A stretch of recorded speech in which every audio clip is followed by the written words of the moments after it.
Season हे पाट season मरे सारको सकल पळा आनी म्हाका दिसता आमगे गोंयचे ट्युरिजम देंवत वयता म्हण कित्याक पयलीं भरपूर गेस्ट येताले भरपूर इंडियन येताले आतां स्लो देंवत वयताय पयलीं भाशेन दोन जायना कित्याक लागून मेन रिजन कितें म्हाका कितें दिसता तें जाण तूं आमगे हें ना ते ट्युरिजम बिचीर toilet changing room that is very important फॉरेनरां हें कितले आसले फॉरेनर मरे भरपूर उणे येयल्याय हांवें आयकलां तें कितें GCD कितें टॅक्स येयले तें सारकें हॉटेलां म्हारग पडटा आनी दुसरें आतां आमगे मिनिस्टरान सांगिल्लें बिकिनी घालप ना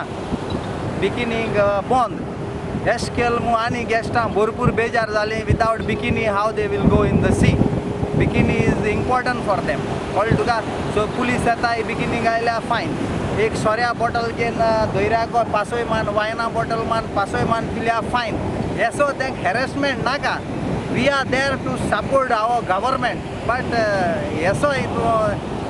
आमगे दोन काबार केलो जाल्यार दे वील नॉट हॅपी न्ही.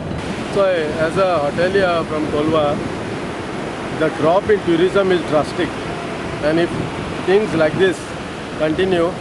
then I don't think so this industry also will survive, because everything is on a decline, like mining and even the fishing is not very good this year. And to add to that, the tourism has also gone down. There is a lot of cancellations and the rates have been slashed and it's not affordable at all. The thing is the government has to take a call on this, because see, the complaint that we are getting and the feedback what we are getting from the tourists is because of the trash. The trash is there all over, the garbage is there all over, nobody is bothered to clean it. The government has to pump in some mechanism to take control of this.